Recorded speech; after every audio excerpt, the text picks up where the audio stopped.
Hello, and welcome to UFO Week Dangers Part 2. On our final day of UFO Week, we end with Part 2 of my collaboration with Mad Cat Mysteries. I did change the title only because I felt with YouTube's new system, it might unfairly flag my video due to not liking the word punishment.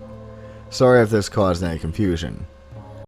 Paul Vaque was hailed as a leading expert on the crop circle phenomenon, and his recent death stunned the UFO community. On February 20th, 2009, his body was found floating in the sea not far from his residence. Vaque and his girlfriend had broken up earlier that evening. Due to this, his death may very well have been a suicide. However, the coroner as well as investigators were not convinced this was the case. Though there was no evidence of foul play, several questions remained. For one, there was no suicide note. Secondly, self-imposed drowning without the use of something heavy to drag your body down is a difficult and impractical means of suicide, especially if you can swim. Third, due to the agony of the drowning process, the overwhelming majority of suicide victims choose to end their lives by much less painful means. As such, his death remains a mystery. He was 44 years old. In a bizarre twist to the story, Vaque's colleague and fellow crop circle researcher David Kingston lost his one-year battle with cancer on the very same day. The two had died within hours of one another. The fact that two well-known crop circle investigators died within hours of each other is probably nothing more than a bizarre coincidence. Taking into account how others in this video have died, at face value, the death of a researcher due to a cause such as cancer would seem quite mundane by comparison. As such, it may not seem relevant on a list bursting at the seams with such wildly bizarre, mysterious, or suspicious scenarios as those previously discussed, right? Well, Dr. Steven Greer doesn't seem to think so. To all fans of conspiracy theories out there, get ready to eat your heart out on this one. Steven Greer is well known and respected within the UFO community, though some of his views are considered fringe by some. As the founder of the Disclosure Project, Dr. Steven Greer has fought tirelessly for the declassification of information for the benefit of humanity. Now, there are good reasons for any government to keep certain things secret. But at the same time, many feel that there are much less noble reasons for a government to keep other things secret. His quest for disclosure includes the declassification of what the government really knows about what and who is really zipping around up there, and what their intentions are. But his crusade to pull back one of truth's protective layers extends far beyond just that. He claims the government is concealing a myriad of advanced technologies from the public. Technology that would end our dependence on fossil fuels, anti-gravity, and advanced propulsion, and far superior alternatives to nuclear power are but a few specific examples he's mentioned. So the conspiracy theory begins with his claim that since the 1950s, the US government has been in possession of a weapon so highly advanced its description reads more like science fiction. The weapon uses super-secretive radionics technology capable of causing certain cancers in its victims. Perhaps its most frightening aspect, if true, is also why any government would consider its possession so invaluable. This technology is such that, if it was ever used against you, you'd likely never even know. It painlessly causes damage at the cellular level, triggering the onset of cancer. Allegedly, it can effectively do so even at great distances from its target. Since it kills by causing cancer, an autopsy would likely rule the death of its victims as being due to natural causes. This, combined with its covert nature, would give the individual who fired the weapon a frightening degree of plausible deniability. A perfect weapon for a perfect crime. In the 1990s, Dr. Greer, his assistant Shari Adiyamic, and New Mexico Congressman Stephen Schiff were closely working together when they all rapidly became ill. All three were diagnosed with cancer in the same month and within days of one another. Currently in full remission, Dr. Greer went on to beat his cancer. Sadly, Shari and Congressman Schiff would not. To this day, he believes the weapon was used against them to prevent their efforts from ever coming to fruition. But before you brush him off as just another Looney Tune spouting out paranoid delusions, there do seem to be unusually high rates of rapidly spreading and or otherwise somewhat rare forms of cancer affecting those in the field of ufology. Let's take a look at a few. Dr. J Allen Hynek is widely regarded as the father of modern-day ufology by turning it into a legitimate field of scientific study. The skeptic-turned-believer served as scientific advisor to Project Sign, Project Grudge, and Project Blue Book. He died from a malignant brain tumor in 1986. Jim and Coral Lorenson. Coral was an investigative journalist whose primary focus was on the UFO phenomenon. In 1952, she and her husband Jim formed APRO, the Aerial Phenomenon Research Organization. All sources agree that Jim's death in 1986 was due to cancer. However, there is conflicting information as to whether or not Coral's death in 1988 was the direct result of cancer. Mae Brussel was a radio personality, an outspoken conspiracy theorist who had an acute interest in UFOs. There is some evidence to suggest the CIA was watching her closely prior to her death in 1988 from a fast-onset form of ovarian cancer. Deke Slayton was a distinguished pilot and astronaut who was very public about his own experience with an unidentified flying object. Despite his high rank at NASA, he never received a formal explanation as to what he encountered. Slayton died from a malignant brain tumor in 1993.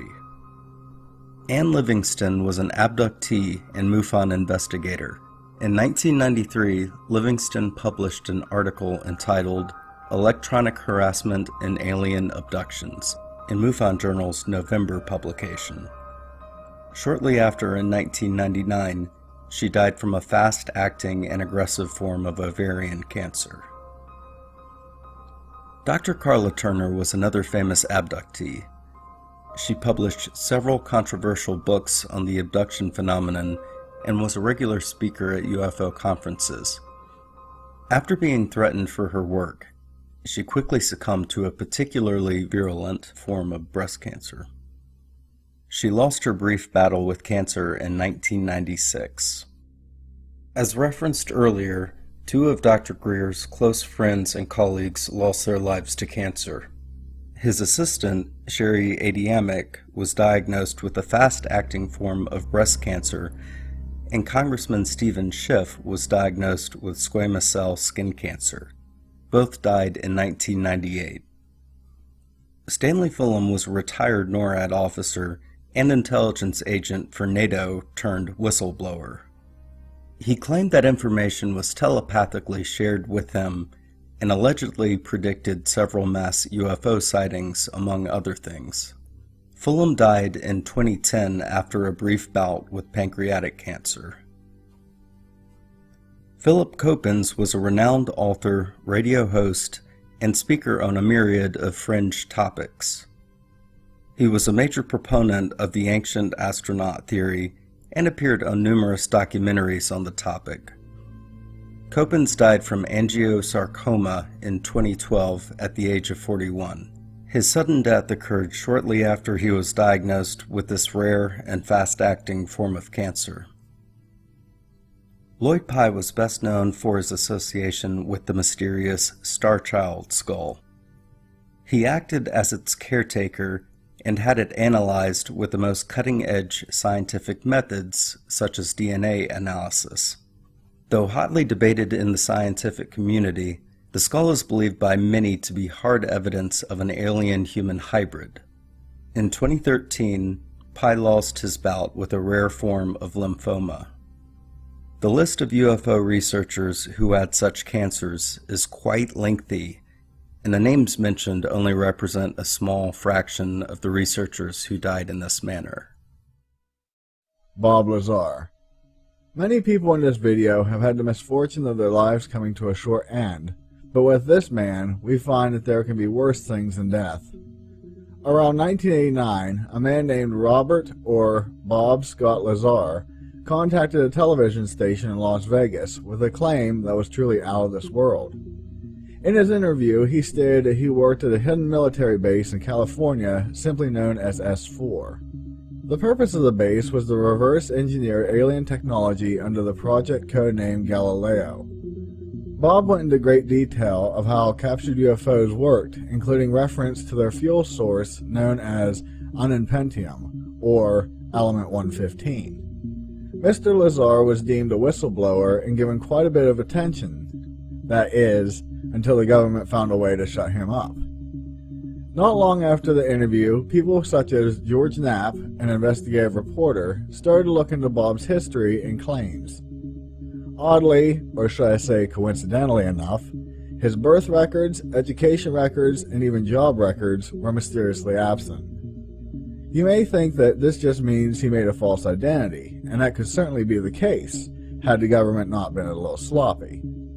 Bob stated he worked for Los Alamos National Laboratories, but no records could be found, and the business denied he was ever an employee. However, a phone directory was found that had Bob Lazar in a list of names of scientists who worked there. On top of this, a publication from the lab in July of 1982 also had pictures of Bob in it working on a rocket car. Just so it is stated, the Los Alamos National Laboratories is a facility that, according to their site, works on classified projects to design nuclear weapons.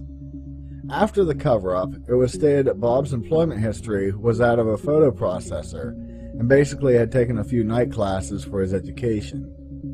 You should ask, if this is all true, why would a photo developer be employed at a facility developing nuclear weapons that were classified? The whole thing doesn't add up and leans towards a cover-up. Another spot for contention was that many discredited him for his mention of element 115. After a little research, in 2003, a group effort of American and Russian scientists synthesized the element. While many may point out that any name could be given to an element, one thing that can't be changed is the fact that element 115 is exactly as Bob described it. Interestingly, after researching this element for this video, I returned to the wiki page about it, and 3 weeks later, the name has been changed to Moscovium. So with the topic of this video, how was Bob Lazar's situation handled that was worse than death? After being publicly lambasted and his life history basically being erased, he tried to move forward and started a business called United Nuclear Scientific Equipment and Supplies. It was a legitimate business that sold equipment and materials to laboratories as well as civilians. Conveniently, in 2003, the same year element 115 was recognized, the government raided the office and charged Bob and his wife with selling chemicals across state lines. In 2007, they were hit again for selling materials that could make illegal fireworks. Stepping back a bit, in 1990, a year after Bob came forward with his alien information, he was charged with aiding and abetting a prostitution ring. What the powers that be did to this man is worse than death. When they take a respected scientist, remove his accomplishments, his birth records, charge him in a sex crime, and hound his personal business with very expensive allegations. Oh, I forgot to mention that the charges against his business for illegal activities resulted in hefty fines, not jail. They ruined his life and tried to ruin his finances and marriage just for speaking the truth. The most recent individual on this list was found dead in October 2016. UFO researcher and speaker Max Spires died in Poland, where he was due to speak at a conference on UFOs and conspiracy theories. The cause of his sudden and unexpected death was allegedly determined to be of natural causes, despite the fact that no autopsy had been performed. His mother went on the record to express her belief that her son's investigation into UFOs and government cover-ups likely had something to do with his death. Just days before his death, Spires texted his mother to say, "If anything happens to me, investigate." Spires, a father of two, was just 39 years old. What a full week we've had. We have covered the inner workings of UFO craft, the admittance by officials that UFOs exist, some strange recent footage of something in the sky, and finally some people who have paid the ultimate price to learn the truth. As I understand it, there is going to be a part 3 for my collaboration with Mad Cat Mysteries, but we have both agreed to take a break on UFO topics until late January or February. If you haven't yet, please check out Mad Cat Mysteries. It has been a pleasure working with him, and he deserves way more support than he currently is getting. So, have a Merry Christmas, Happy Hanukkah, Happy Kwanzaa, a great St. Stephen's Day, a good Boxing Day, and a respectful Rizal Day.